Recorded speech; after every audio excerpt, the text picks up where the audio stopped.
Welcome to Constant Variables, a podcast where we take a non-technical look at building and growing digital products. I'm Tim Bornholt. And I'm Jenny Karkowski. Let's get nerdy.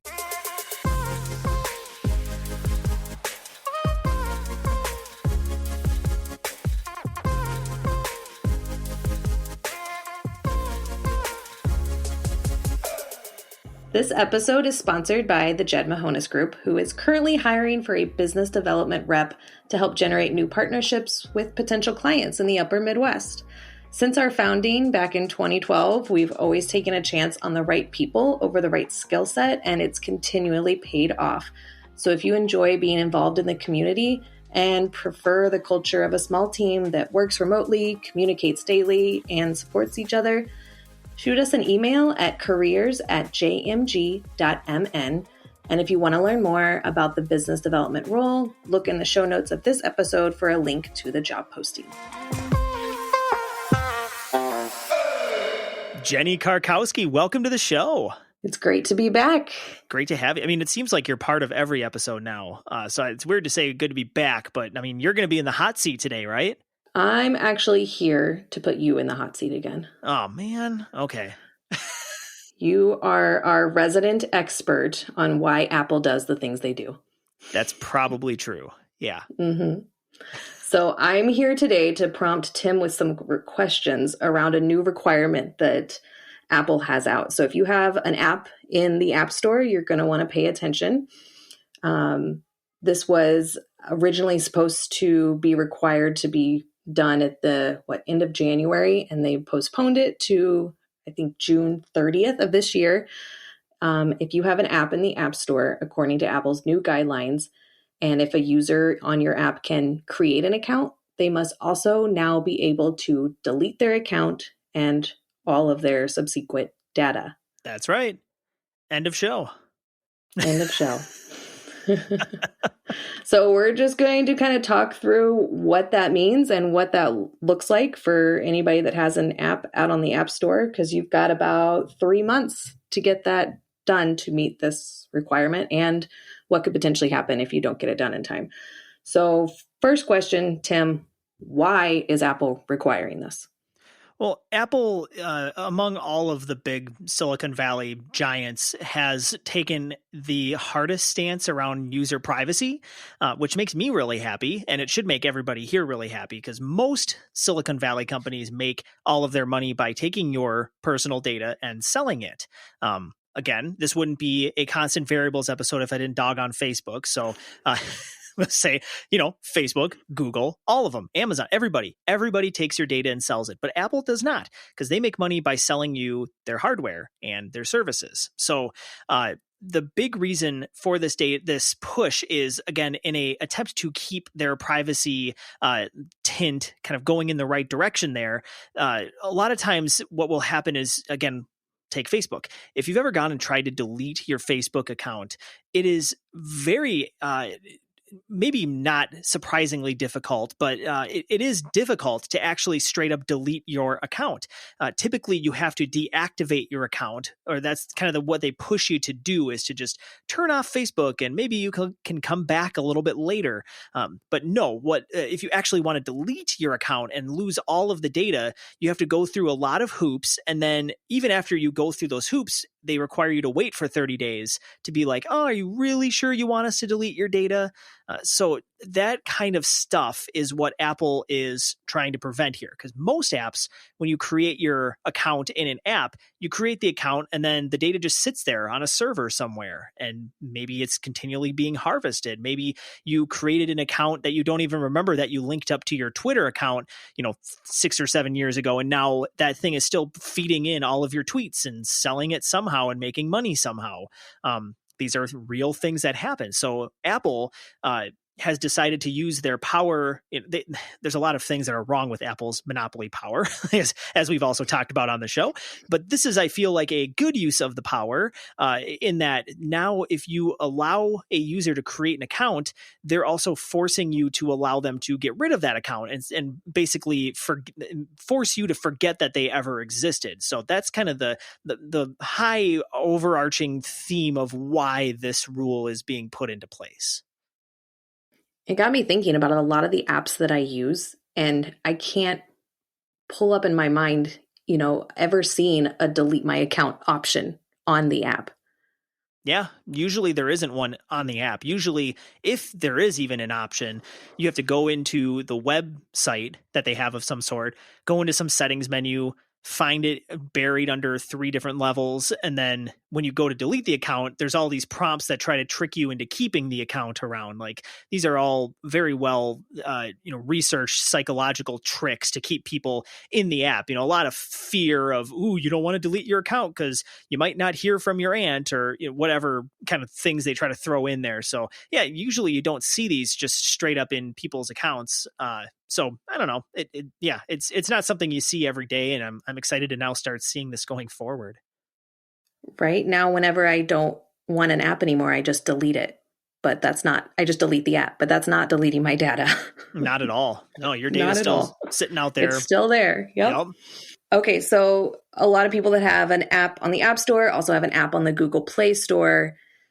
If they're going to be making these changes on their iOS app, should they make the same changes on their Android app? Well, that's kind of a question that's on a case by case basis, because adding these features in isn't cheap or free. You have to pay some developers or somebody to go in and actually do this. So you have to kind of gauge for yourself whether you think Google is going to start to enforce some sort of policy that's similar on their store.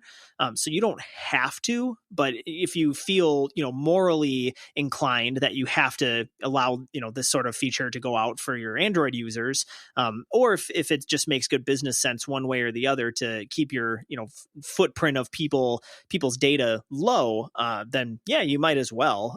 But there's no, to my knowledge at least, I haven't seen Google come out with a requirement like this quite yet. What about just wanting the consistency between your Android app and your iOS app, or any future consideration with the EU and what's the other, the big California CCPA regulation? Yes, with data, and just kind of getting ahead of the curve by going ahead and putting that on, having that feature on your Android app to be able to delete your data. I think that most people listening to this podcast, I would, maybe this is a gross generalization, and if you don't fall into this camp, I want to know, but I think most people that listen to this do want to try to do the right thing with their customers' data, and do see that as a big, positive selling point, and they're not going after selling their customers' data. I mean, if you are, then sweet, don't do this. But I think most people that are forward thinking and trying to do what's right with their customers' information would benefit from just doing this at the same time with Android and iOS, and probably having some feature on your website also, if you have one, to allow people to delete their apps. I think it just makes sense to kind of do it all in one fell swoop, as opposed to just kind of rolling the dice and waiting for Brussels to make a decision that now you have to have that in for everyone in the EU, and then California says now you got to have it in for everyone in California. It's you might as well just do it all at once, I guess. So what happens if by June 30th you don't comply? Your app doesn't comply with Apple's regulation to allow users to delete their information. Well, we do have some historical precedents with these types of things. Like I can't remember the specific rule. There was one rule that they came out with earlier this year that everyone was kind of freaking out about. It was for ads as to whether they could use your information. Oh yeah, that's right. There was basically they had a rule where it was kind of like a nutrition label, but for advertising. And that was like another thing where it was like, if you didn't fill out the form, like they said you had to have it live by a certain date, and then they had some sort of grace period. But at that point, it was like you couldn't issue an update to your app until you had gone through and done that. And I'm sure that's what we're going to start seeing is with this kind of a rule. Like I'm sure, when that deadline does come, that one day is not going to be like the day, because this is a pretty big deal. They've done this before where I think even with this rule, they said it was going to be live January or yes, March or something. And then now they've pushed it off to June because they're like, no, we're serious. Like this is a thing. But then they get a lot of pushback because people are like, oh, you're serious. Maybe Apple will change their mind. but no, this one, to me, what I think is likely to happen is you'll probably get a grace period of, 2 weeks to 4 weeks, something like that. But then start, a month after the deadline. I'm sure that when you push an app to the App Store for review, Apple's just going to reject it until you have that feature in there. And as time goes on, I'm sure that they'll start auditing apps as well that are in the App Store that are, haven't been updated in a while and they're not in compliance with this rule. Then they'll just take your app off the store until you issue an update that has this feature built in. So what does it really mean for a tech team to make these changes? Like, how much work are we talking? What steps are actually involved? So this rule will hit harder for a organization that is, again, careless with user data and has it kind of spread all over the place. But really what it entails is usually if you store all your data on a server, which is, in the cloud, most people are doing that these days, you would have your server developers write a call that would say, okay, go and grab all of our data for a user and delete it. Hard delete it. Like it's gone. It's out of our system. You can take it a step further and check your logs, because every server has logs that they keep. Like whenever you hit a server, type in facebook.com, it'll log that your IP address hit that server, and usually it logs a couple other things like what browser you use, time of day, that kind of a thing. So some of these are actually going through logs and deleting them. But it really depends on, again, the type of app you have. But essentially, the core of it is there's a button in the front end. So you have to have like your iOS developer and your Android developer, if you have one, go in and add these calls that then go to the server and say, let's institute, or initiate some sort of account deletion process. The account deletion process is really interesting too, because I could see like a lot of times if you put a big red button in the app, that doesn't necessarily mean people aren't going to push it. Like somebody might accidentally push it. And like what you don't want is for someone to like push that button and instantly everything is deleted and gone. Like typically deleting an account is like a pretty big deal. So different companies do this process in different ways. I'm actually doing this with the beer app right now. And the process that I have for it is in the app, you push you go into settings, and it's at the way bottom of the screen where the logout button is as well. You hit the button and it says delete your account. And when you tap it, it says deleting your account means we will get rid of all your information. Are you sure you want to continue with this process? If you say yes, then what we do is send an email to the email address that's associated with the account. Then you go into your email, you see an email there and you click the link. That link brings you to a website that then says, okay, one more time for real. Like when you click this button, there is no going back. Once you click this button, we are deleting your account. If they click the delete button, then I go in, I delete all of the information that I have on you for all your, the only information I track is your check-ins. So it's basically, it deletes your account and all your check-ins, and then it brings you back to the main page and says, see you down the road.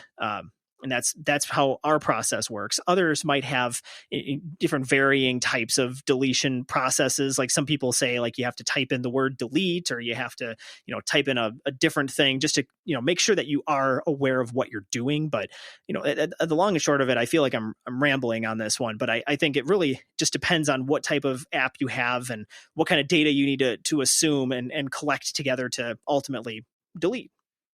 No, I think you bring up a good point, because while Apple is trying to avoid what Facebook is doing, where it makes you keep your account for 30 days and really tries to make you continue to have an account with Facebook, what you just described about the account deletion process is also just a good security layer for, if someone hacks into your account, they potentially have the means to completely erase all your data within that account.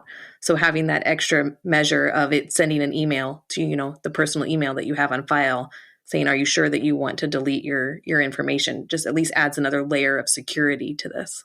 Exactly. And I think, you could make this as simple as a button that you hit, delete my account, and then it sends an email off to your support team or whatever, that then you can follow up with that person to actually delete the account. And there's all kinds of ways that this could work in theory. I mean, the long and short of it, though, is like you have to give the user a way to actually begin the account deletion process from within the app and not kind of force them to go through a labyrinth of settings menus on your website in order to get your account deleted. Okay, so a company has an app on the App Store, and let's say maybe they are in between developers, or their app has been sitting idle for a while, but they want to comply with this. We've done a lot of episodes on here and blog posts on JMG's website about how to find a technical team. But let's say, with this deadline around the corner, someone's wanting to make these find a team and make these changes quickly, or find a developer who can make these changes within the time frame needed.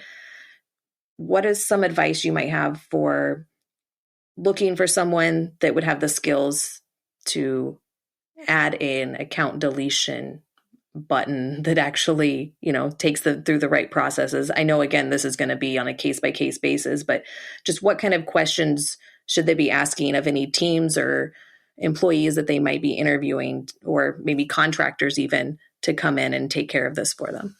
Well, if only there was a premier mobile app development shop in the Twin Cities that specialized in this kind of thing. I can't think of any right now. It'll come to me. If I was in those people's shoes, though, of like, wanting to have this feature put into your app, and your app's been kind of dormant for a while, the first thing that you really want to do is take an inventory of what data are you collecting on users. Because again, if all it is you have, like, in my case with the beer app, if all it is you have a database with users and, visited breweries, this process is pretty straightforward. Like I wrote the entire deletion thing for my app in an hour, and I did both the front and the back end of it. Now, again, I'm a nerd, and I knew exactly how this was going to get organized and how it would work. But if you have minimal amounts of data, then this is like not a problem for you. Now, when it is a problem is, let's say that you use Salesforce. Let's say that you also use your own rolled out CRM. Let's say that you have some WordPress thing laying around. Like, depending on how long your app has been around and how many different pieces of technology are kind of bundled together to be the app, it might become really complicated. So my advice is finding a reputable, find a reputable shop. Like, again, like, tongue in cheek aside, JMG is really good at this exact kind of a thing. Like, Tom is really good on the back end of being able to go in and suss all this out. Rob's really good on the front end of just quick throwing this thing into the front end and calling it good. But really, I think the biggest piece that you're going to need for this is a good back-end developer. So understanding what your technology stack is, whether, again, it's a Ruby on Rails app, or if it's some, homespun PHP thing that you had your, college intern build 15 years ago, and that's what's propping up your whole business. I've seen it.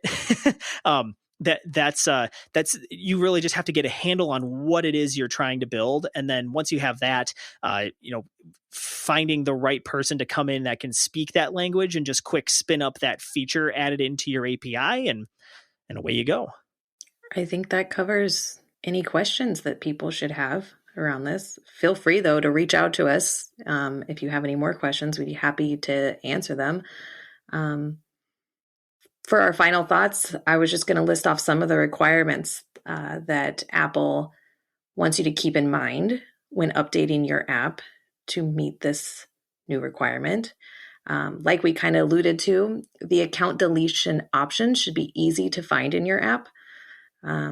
But like Tim also mentioned, you don't want it to be this big red button that people just inherently push on accident. Like we also talked about with the Facebook example, it is insufficient to only provide the ability to temporarily disable or deactivate an account. People should be able to delete the account along with all of their personal data. So I imagine we will see some changes to Facebook's deletion process, hopefully. Yeah, right. Facebook and Apple get along just so great. I mean, I'm sure it's going to happen. Oh yeah. It was like, wasn't there, no, it was Google. Like when they did have that like, app, like, privacy stuff, Google like famously didn't update their apps for like 6 or 7 months. It was impressive how long Google held out from issuing app updates because they didn't want to comply with showing like exactly how much data they were actually taking from people. So, it is going to be really interesting to see what happens to the Facebook app specifically, because, I really doubt that they're going to comply right out of the gate. Just like how, have you seen like Apple, again, I'm kind of sidelining our final thoughts, but Apple it's the Netherlands passed a law that was requiring Apple to allow app developers that were building dating apps to allow payment processing from outside the app. And the way Apple complied was to make an API where they still would take 30% ultimately of the cut. They just would allow you to use Stripe to do the 3% credit card processing, but then Apple still took a 27% cut. Like, it's just like audacious what these companies are doing with these regulations. I'm sorry. I'll back off. I got to hear the rest of the final thoughts. No, they all still find a way to get what they want, right? Yeah, we don't have that power with the Minnesota craft beer app, but that's not many of us do. Okay, 2 more. Apps in highly regulated industries may need to provide additional support flows to confirm and facilitate the account deletion process. Tim kind of touched on that, depending on how much user data that you are collecting. And always follow applicable legal requirements for storing and retaining user account information. This includes complying with local laws in different countries or regions. And as always, check with your legal counsel. Yeah, I mean, if you have an app like for example, that manages accounting and bookkeeping and things like that, you have legal requirements that say you need to retain records for 7 years. So when you're building out your deletion mechanism, that's something that you could factor in as like, okay, we're going to delete data, up to whatever the 7-year point is, and then have like every year you audit and delete, another year's worth of data. There's other things like the cannabis industry. There's specific guidelines for keeping records and all of that. So there are, like, depending on your app, there are very specific regulations, and you need to make sure that you're following all of those so that you don't get in trouble with other regulations down the road. Yeah, it makes me think of especially the healthcare industry and all the telehealth apps that are coming out, and, deleting your account and your data. You don't necessarily want to completely delete all of your health records. Yeah, exactly. And I think like that, it leads into another thing that we didn't really touch on, but like account deletion is one component to consider, but maybe having like a data export feature is also something that, I know Facebook and Twitter and all the social networks have those types of things baked in where you can go in and actually export all the data that they have on you. But I think it's something to consider too, if you have one of those highly regulated industry apps, like maybe you want to have as part of your account deletion process a way to send someone a zip file of all of the records that you have on them. So then it's like, all right, here's your data. Goodbye. Show notes for this episode can be found at constantvariables.co. You can get in touch with the show by emailing hello@constantvariables.co, or you can find us on Twitter at CV_podcast. Today's episode was produced by Jenny Karkowski and edited by the optimistic Jordan Doust. If you can take 2 minutes to leave us a rating and review on Apple Podcasts, we'll give you a mention in a future episode as a thank you. Do it. Visit constantvariables.co/review and we'll link you right there. What did you say? I said, do it. We haven't had a review in a while. We were getting some like weekly for a little bit, and Tim was getting to shout out those mentions at the top of the show. So we would love to do another one. Give us a review on Apple Podcasts. Leave your name or business name in the review, and we will thank you in one of our future episodes. This episode was brought to you by the Jed Mahonis Group. Check us out at jmg.mn and sign up for our monthly newsletter at jmg.mn/news.